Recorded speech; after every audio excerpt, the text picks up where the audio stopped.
बद्दी हिमाचल प्रदेश न केवल इंडिया का बल्कि पूरे एशिया का सबसे बड़ा फार्मास्यूटिकल हब है। यहाँ देश और दुनिया की कई बड़ी बड़ी कंपनीज की फैक्ट्रीज सिचुएटेड हैं, जिनमें लाखों वर्कर्स काम भी करते हैं। आए दिन कोई ना कोई इंसान किसी न किसी जिले या कस्बे से उठ के इन फैक्ट्रीज में काम करने आता है ताकि चंद पैसे कमा सके। लेकिन मालूम है इन फैक्ट्रीज के हाल क्या हैं? वर्कर्स की क्वालिटी ऑफ लाइफ के क्या हाल हैं? नहीं पता तो सुनो। 4 फरवरी 2024 को बद्दी के झरमरी इलाके में एक फैक्ट्री में आग लग जाती है और 3 लोगों की मौत हो जाती है और 4 मिसिंग हो जाते हैं। फिर इसी तरह 20 फरवरी को हुआ ये इंसिडेंट, जिसमें एक फैक्ट्री में केमिकल लीक के कारण 14 वर्कर्स अनकॉन्शियस हो जाते हैं और उनकी सिचुएशन इतनी खराब हो जाती है कि उनको पीजीआई चंडीगढ़ रेफर करना पड़ता है। इसी तरह कई सारे इंसिडेंट्स आए दिन एशिया के सबसे बड़े फार्मा हब बद्दी में घटते रहते हैं, जिसमें दूर दराज से आए वर्कर्स को बुरी तरह सफर करना पड़ता है और इन मैनी केसेस अपनी जान तक गंवानी पड़ती है। और दोस्तों, ये हमारे देश के सिस्टम की एक सैड रियलिटी है। हमारा देश वर्कर्स और एम्प्लॉयज की सेफ्टी और सिक्योरिटी के मामले में हमेशा से पीछे रहा है। वेजेस ऑलरेडी बहुत कम है और वर्किंग कंडीशन एकदम पैथेटिक है, लेकिन गरीबी से जूझ रहे लोगों के पास कोई ऑप्शन नहीं है एक्सेप्ट इस खराब कंडीशन में काम करने के। हाउएवर पॉइंट ये नहीं है कि देश में क्या चल रहा है, बल्कि पॉइंट ये है कि हम अपनी तरफ से क्या स्टेप्स ले सकते हैं ताकि इस सिस्टम को बेहतर किया जा सके। दोस्तों, हम लोग अंबानी अडानी जैसे पावरफुल लोग तो नहीं है कि हमारी डायरेक्टली सुनी जाए। इसलिए इस सिस्टम को इम्प्रूव करने का एक ही तरीका है कि हर एक इंडिविजुअल खुद की लाइफ को इम्प्रूव करे, क्योंकि एक देश देश के देशवासियों से ही होता है।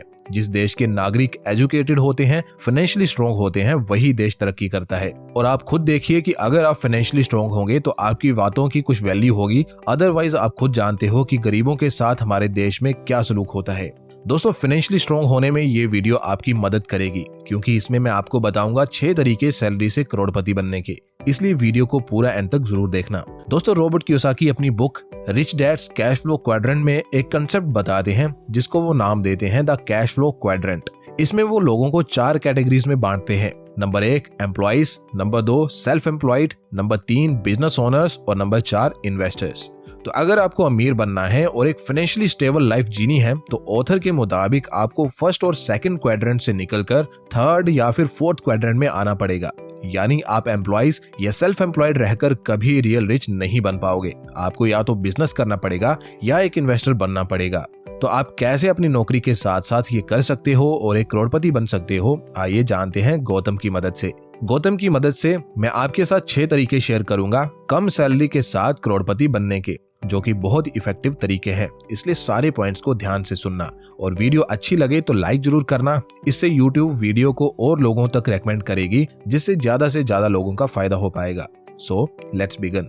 दोस्तों, गौतम एक फैक्ट्री वर्कर था जो कि छोटे शहर से उठ के बड़े शहर में आया था ताकि गरीबी के अपने हालातों को बदल सके। एक कमरे में रह रही पूरी फैमिली जो बड़ी मुश्किल से गुजारा कर रही है, उसको बेहतर दिन दिखा सके। इसलिए गौतम इधर आया था और खूब मेहनत और लगन से काम भी करता था। और उसकी मेहनत और लगन के कारण ही उसको अच्छी सैलरी भी मिलती थी, जिससे उसकी फैमिली तो बहुत खुश थी, लेकिन गौतम की हालत तो सिर्फ गौतम ही जानता था।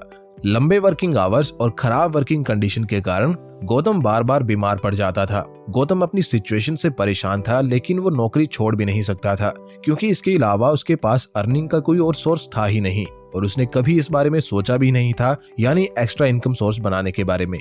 बट एक दिन गौतम ज्यादा ही बीमार हो गया। लगातार फैक्ट्रीज में उठने वाली केमिकल फ्यूम्स के कारण उसको लंग्स में इन्फेक्शन हो गई थी, जिसकी रिकवरी के लिए डॉक्टर्स ने उसको 1 महीने की रेस्ट बताई। इस बीच गौतम अपने गांव वापस आ गया ताकि सही से रेस्ट कर सके। बुरी तरह बीमार पड़ने के बाद गौतम को समझ आया कि अगर जिंदगी भर ऐसा चला तो उसकी लाइफ हेल बन जाएगी। तो उसने सोचना शुरू किया कि वो क्या कर सकता है। तो उसके दिमाग में आइडिया आया कि क्यों ना मैं अपनी जॉब के साथ साथ कुछ एक्स्ट्रा भी करूं, जैसे कि कहीं पैसे इन्वेस्ट करूं या कोई वेंचर स्टार्ट करूं, जिससे एक दिन नौकरी के इस जमेले से मैं भी बाहर आ सकूं और सुकून भरी लाइफ जी सकूं। सो उसने पोटेंशियल ऑप्शंस के बारे में रिसर्च करना शुरू किया। रिसर्च करते हुए उसको मल्टीपल ऑप्शंस के बारे में पता चला, बट 6 ऐसे तरीके थे जो कि सबसे ज्यादा सेंस बना रहे थे और जिनको करना एक सैलरीड इंडिविजुअल के लिए पॉसिबल था। जिनमें से नंबर 1 था buy and hold investing in an index fund, यानी कि एक इंडेक्स फंड में इन्वेस्ट करना और लॉन्ग टर्म के लिए उसे होल्ड करना। इंडेक्स फंड इन्वेस्टिंग एक सिंपल येट पावरफुल तरीका है पैसे को ग्रो करने का ओवर द टाइम। और क्योंकि इंडेक्स फंड में इन्वेस्ट करने से हमारे पैसे देश की वेल नोन कंपनीज में इन्वेस्ट किए जाते हैं, इसलिए आपके पैसों पर रिस्क थोड़ा कम होता है और आपको बहुत ज्यादा स्टॉक रिसर्च करने के लिए समय भी नहीं निकालना पड़ता।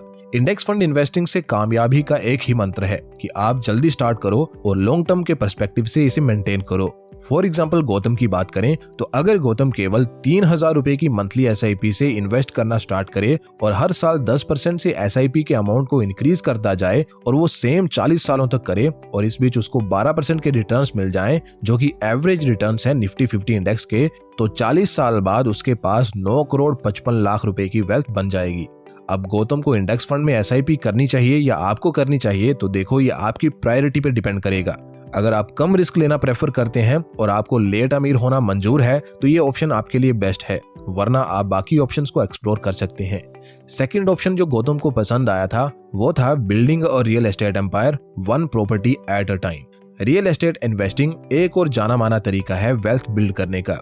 अच्छी प्रॉपर्टीज में इन्वेस्ट करके आप रेंटल इनकम जनरेट कर सकते हैं और साथ ही प्रॉपर्टी की कीमत बढ़ने का भी आपको फायदा हो सकता है।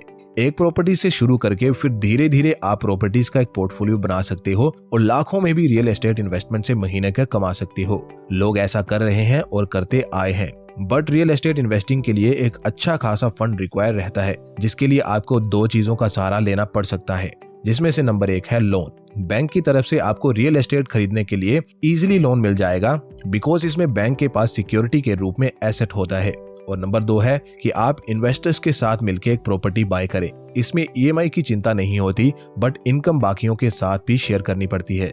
तो अगर आपका रियल एस्टेट में इंटरेस्ट है तो आप इन दोनों तरीकों से शुरू में रियल एस्टेट में इन्वेस्ट कर सकते हैं, फिर इससे जनरेट हुई इनकम को री इन्वेस्ट कर सकते हैं या नई प्रॉपर्टी खरीदने में इस्तेमाल कर सकते हैं। इस तरह आप रियल एस्टेट इन्वेस्टिंग से धीरे धीरे एक significant amount of income earn कर सकते हैं। गौतम का भी इसमें इंटरेस्ट तो काफी बन रहा था, लेकिन अभी वो डिसाइड नहीं कर पा रहा था, इसलिए उसने नेक्स्ट ऑप्शन को स्टडी करना भी शुरू किया। ऑप्शन नंबर 3 है converting your earned income into cash flowing assets. कमाए हुए पैसों को कैश फ्लोइंग एसेट्स में कन्वर्ट करना एक बड़ा पावरफुल ऑप्शन साबित हो सकता है।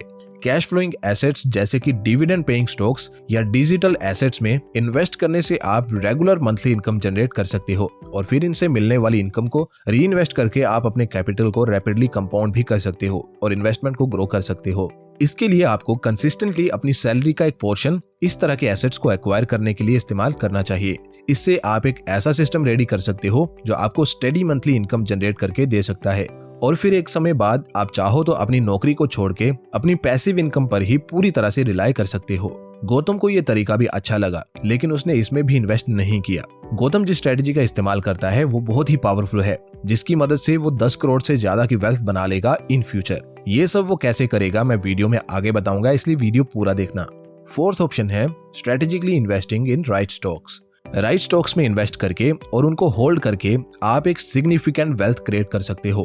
अच्छे स्टॉक्स को ढूंढने के लिए आपको फोकस करना चाहिए ऐसी कंपनीज पे जिनके फंडामेंटल्स स्ट्रॉन्ग हो, जैसे consistent revenue growth, high profit margins और अपनी इंडस्ट्री में कम्पिटिटिव एडवांटेज हो। स्टॉक इन्वेस्टिंग के लिए मैं आपको 2 तरीके बताता हूँ, जिन्हें अगर आप मास्टर कर लोगे तो बहुत अमीर बन सकते हो। नंबर 1 है ग्रोथ इन्वेस्टिंग। इसमें आप ऐसे स्टॉक्स में इन्वेस्ट करते हो जिनमें की अबव एवरेज रेट से ग्रो होने का पोटेंशियल होता है। ग्रोथ स्टॉक्स फाइंड करने के लिए आप कैन स्लिम मेथड का इस्तेमाल कर सकते हो, जिसमें C का मतलब है करंट क्वार्टरली अर्निंग्स। तो इसमें आपको करंट क्वार्टर्स की अर्निंग को चेक करना होता है और ये पिछले क्वार्टर की अर्निंग से बड़ी होनी चाहिए। देन सेकंड लेटर है A, जिसका मतलब है एनुअल अर्निंग्स इंक्रीजेस। इसमें आपको लास्ट 5 सालों की अर्निंग्स को चेक करना है कि अर्निंग्स कंसिस्टेंटली ग्रो कर रही हैं या नहीं। देन N है, जिसका मतलब है न्यू। अगर किसी कंपनी में न्यू प्रोडक्ट्स लॉन्च हो रहे हैं या नई और इफेक्टिव मैनेजमेंट को अपॉइंट किया गया है तो उस कंपनी में भी ग्रोथ पोटेंशियल बढ़ जाते हैं। फिर है S, जिसका मतलब है सप्लाई। अगर किसी स्टॉक की डिमांड ज्यादा हो और सप्लाई कम तो भी उस स्टॉक के तेजी से ग्रो होने के चांसेस होते हैं। देन नेक्स्ट लेटर है L, जिसका मतलब है लीडर्स और लैगर्स। इसके मुताबिक आपको इंडस्ट्री लीडर्स में इन्वेस्ट करना है। फिर अगला लेटर है I, जिसका मतलब है इंस्टीट्यूशनल स्पॉन्सरशिप, यानी कि ऐसे स्टॉक्स जिनमें इंस्टीट्यूशनल इन्वेस्टर्स की अच्छी खासी हिस्सेदारी हो। देन लास्ट लेटर है M, जिसका मतलब है मार्केट डायरेक्शन। इस पॉइंट के मुताबिक आपको तब इन्वेस्ट करना है जब मार्केट अप ट्रेंड में हो। इस मेथड का यूज करके आप ऐसे स्टॉक्स ढूंढ सकते हो जो जल्दी रॉकेट बनने का पोटेंशियल रखते हैं। देन सेकंड मेथड है वैल्यू इन्वेस्टिंग। इस मेथड का ऑब्जेक्टिव है ऐसे स्टॉक्स को फाइंड करना जो अंडर वैल्यूड हो और अपनी इंट्रिंसिक वैल्यू से कम पे ट्रेड कर रहे हो। इसमें आपको किसी भी स्टॉक के कुछ की मैट्रिक्स को चेक करना पड़ता है, जैसे कि इंट्रिंसिक वैल्यू। इससे आपको कंपनी की एक्चुअल वैल्यू पता चलती है। इंट्रिंसिक वैल्यू एसेस की जाती है कंपनी के फंडामेंटल्स चेक करके, जैसे कि उसकी अर्निंग्स, डिविडेंड और ग्रोथ रेट को चेक करके। नेक्स्ट है पीई यानी प्राइस टू अर्निंग रेशो। आपको ऐसे स्टॉक्स पिक करने होते हैं जिनकी पी वैल्यू अपनी हिस्टोरिक एवरेज से और पीयर से कम होती है। फिर है प्राइस टू बुक रेशो। ये अगर लो हो तो इंडिकेट करती है कि कोई स्टॉक अंडर वैल्यूड है। नेक्स्ट डिविडेंड यील्ड भी आपको चेक करनी पड़ती है। इससे पता चलता है कि कंपनी से कितना डिविडेंड आपको रिसीव होगा। फाइनली है फाइनेंशियल हेल्थ। किसी कंपनी की फाइनेंशियल हेल्थ कितनी अच्छी है ये चेक करने के लिए आपको कंपनी की बैलेंस शीट में चेक करना पड़ेगा वो कितनी स्ट्रॉन्ग है, डेट कम है या ज्यादा है, और company healthy cash flow maintain कर रही है या फिर नहीं। दोस्तों ये सब की मैट्रिक्स को कभी फ्यूचर में एक्सप्लेन करूंगा। फिलहाल आपको ग्रोथ और वैल्यू इन्वेस्टिंग का ओवरव्यू देने के लिए इतना काफी है। दोस्तों सभी ग्रेट इन्वेस्टर्स की फर्स्ट प्रायोरिटी हमेशा स्टॉक्स ही रहते हैं, और अगर आपका भी इंटरेस्ट है स्टॉक इन्वेस्टिंग में तो स्टॉक्स में आसानी से आप इन्वेस्ट कर पाओ, इसके लिए मैंने डिस्क्रिप्शन में कुछ अच्छे डीमैट अकाउंट्स के लिंक्स प्रोवाइड कर दिए हैं, आप उन्हें चेकआउट कर सकते हैं। गौतम स्टॉक्स में इन्वेस्ट करता है कि नहीं आगे चल के जानेंगे, पहले नेक्स्ट इन्वेस्टमेंट ऑप्शन के बारे में जान लेते हैं। ऑप्शन नंबर 5 है डेवलपिंग अ क्वांटिफाइड ट्रेडिंग सिस्टम। अगर कोई एक्टिव ट्रेडिंग में इंटरेस्टेड है तो एक क्वांटिफाइड ट्रेडिंग सिस्टम बना के वो अपनी कैपिटल को कंपाउंड कर सकता है। एक क्वांटिफाइड ट्रेडिंग सिस्टम कुछ सेट ऑफ रूल्स और मैथमेटिक एक्सपेक्टेंसीज के आधार पर बनाया जाता है। बट याद रखें दोस्तों, ट्रेडिंग थोड़ी रिस्की होती है और पैसे डूबने का खतरा सबसे ज्यादा इसी में होता है, और इसमें आपको मार्केट को एक्टिवली ट्रैक भी करना पड़ता है। इसलिए एक सैलरीड पर्सन के लिए ये उतना सूटेबल ऑप्शन नहीं है। दैट इज वाई गौतम इससे दूर ही रहता है। इसके रिटर्न्स ने उसको एक पल के लिए प्रभावित तो बहुत किया, लेकिन कोई फायदा नहीं हुआ। ट्रेडिंग बहुत मुश्किल काम है और इसे वही कर सकता है जिसका अपने इमोशंस पे फुल कंट्रोल हो।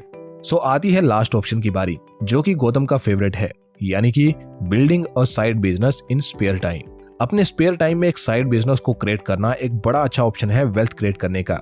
यूजुअली 2 तरह के बिजनेस होते हैं, स्टार्टअप्स और ट्रेडिशनल बिजनेसेस। स्टार्टअप्स में आप एक आइडिया लॉन्च करते हो जो कि कोई प्रॉब्लम सॉल्व करता हो, वाइल ट्रेडिशनल बिजनेस में आप पहले से चलते आ रहे बिजनेसेस में से ही कोई बिजनेस करते हो। गौतम सेकंड ऑप्शन को चूज करता है, यानी ट्रेडिशनल बिजनेस को, और अपने शहर में एक फास्ट फूड स्टॉल ओपन कर लेता है जिसपे वो एक वर्कर को रख लेता है, जिससे उसके लिए साइड इनकम का एक जरिया बन जाता है। चाहे एक छोटा सा ही इंटरप्राइज है, लेकिन लॉन्ग टर्म में ये छोटा सा कारोबार बहुत बड़ा इंपैक्ट क्रिएट करेगा, बस आप देखते जाइए। नाउ गौतम एम्प्लॉइज वाले क्वाड्रेंट से बिजनेस ओनर वाले क्वाड्रेंट में आ गया है और अब उसको इन्वेस्टर वाले क्वाड्रेंट में एंटर करना है, जिसके लिए पहले बताए ऑप्शंस में से गौतम कुछ भी चूज कर सकता है, और गौतम चूज करता है स्टॉक इन्वेस्टिंग को। वो growth as well as value stocks का एक पोर्टफोलियो बनाता है और उनमें कंसिस्टेंटली अपनी इनकम का एक पोर्शन इन्वेस्ट करना स्टार्ट कर देता है। नाउ लेट्स एज्यूम गौतम 15,000 हर महीने इन्वेस्ट करेगा, और क्योंकि उसने ग्रोथ और वैल्यू स्टॉक्स दोनों का एक पोर्टफोलियो बनाया हुआ है, इसलिए हम एज्यूम कर लेते हैं कि वो 15 से 18% के रिटर्न्स भी ले लेगा। तो ये सब के कारण गौतम के पास अगले 26 सालों में 10 करोड़ रुपयों से ज्यादा की वेल्थ बन जाएगी। दोस्तों इस तरह गौतम सैलरी के ट्रैप से बाहर निकल जाएगा और अपनी इन्वेस्टमेंट पे रिलाई करके लाइफ गुजार पाएगा।